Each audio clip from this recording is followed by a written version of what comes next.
Nitong June 2026, ang average na residential electricity rate sa Pilipinas ay umabot sa 12.43 pesos per kilowatt-hour. Mas mahal pa ang kuryente sa ating bansa kumpara sa kuryente sa Singapore. Ayon sa Department of Energy, as of June 2026, ang Pilipinas na ang may pinakamataas na residential electricity rate sa buong Southeast Asia. Paliwanag ng DOE, lumobo ang presyo ng kuryente sa bansa dahil napilitang mag-operate ang mga power plant na gumagamit ng mahal na fuel nang mag-outage o pansamantalang tigil operasyon ng ibang planta noong nakaraang tag-init kasabay ng pagtaas ng demand ng kuryente. Batay sa datos ng DOE, ang Busuanga Island Electric Cooperative ang may pinakamataas na residential rate noong June 2026. Above average din ang rate ng Meralco sa 14.48 pesos per kilowatt-hour. Bagaman bahagya lamang na mas mataas ito sa rate noong May 2026 na 14.33 pesos per kilowatt-hour para sa mga bahay na hindi lalagpas sa 200 kilowatt-hours ang konsumo.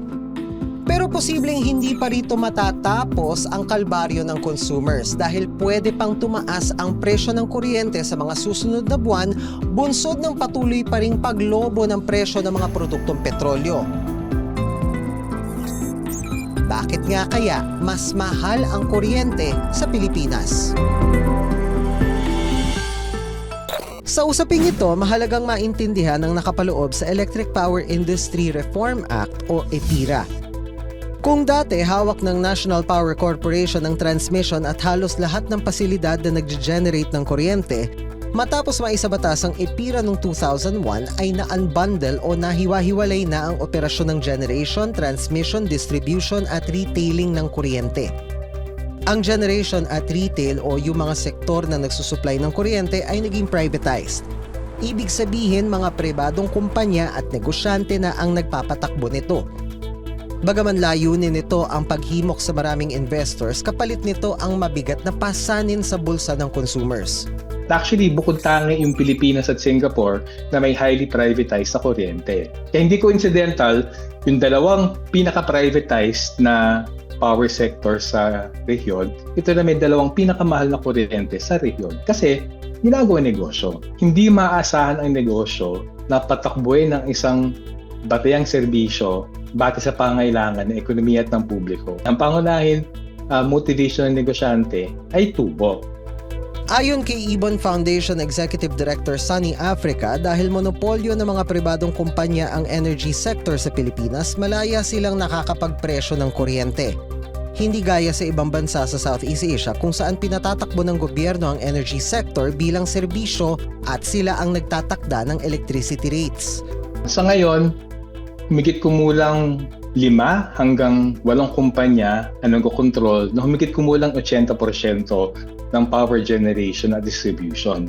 So, essentially, halos monopolyo ng iilang kumpanya lamang yung pag-generate ng kuryente at pag-distribute ng kuryente. Kung bibigyan ng poder ang isang negosyante na presyohin ang isang kalakal tulad ng kuryente ayon sa pagkakakitaan niya, magiging sobrang mahal talaga yon. Alinsunod din sa EPIRA, naka-unbundle o hiwa-hiwalay sa billing ang charges sa kuryente. Kung titingnan ng Meralco bill, halimbawa, naka-itemize ang generation charge, transmission charge, distribution charge, buwis at iba pang dagdag bayarin gaya ng system loss. Pinapayagan kasi ng batas na ipasa ng direkta sa consumers ang aktwal na gasto sa paggawa, pag-transmit at pag-distribute ng kuryente sa pamamagitan ng pass-through charges. Samantalang sa ibang bansa sa Southeast Asia, subsidized ng gobyerno ang bayarin. Isa pang dahilan ng mahal na kuryente ang pagiging dependent ng Pilipinas sa coal at natural gas. Dahil binibili natin ang mga ito sa ibang bansa, nakadepende ang presyo sa international market. Kapag tumaas ang presyo ng coal, tataas din ang generation charge sa inyong bill. US dollars din ang ginagamit na pambili riyan. Kaya kung mahina ang piso, ang kuryente ay nagiging presyong ginto. Bakit nga ba hindi tayo gumagamit ng mas murang renewable energy sources? Kasi hindi nag-invest in renewables yung mga pribado negosyante para kumita sa renewables para maging self-paying yung renewable energy sources. Kaya mag-invest sa infrastruktura na yon na baka tumagal ng 10 taon or 15 taon bago medyo may returns ka na makuha doon. At kung negosyante ka, hindi ka maghihintay ng 5 taon, 10 taon para kumita. Kung negosyante ka, gusto mo, makita ka sa pinakamaagang panahon. Sa isang pahayag, sinabi naman ng Meralco na suportado nila ang hakbang ng gobyerno para mapababa ang electricity rates. Makikibahagi rin daw sila sa pagtalakay sa isinusulong na pag-amyenda sa EPIRA. Sakaling matuloy ang pagtatanggal sa system loss charge sa ating bill, hindi raw gaanong giginhawa ang consumers lalo't 5% lang ito ng ating bayarin. Katumbas yan ng 5 pesos na tapya sa kada 100 pesos nating konsumo.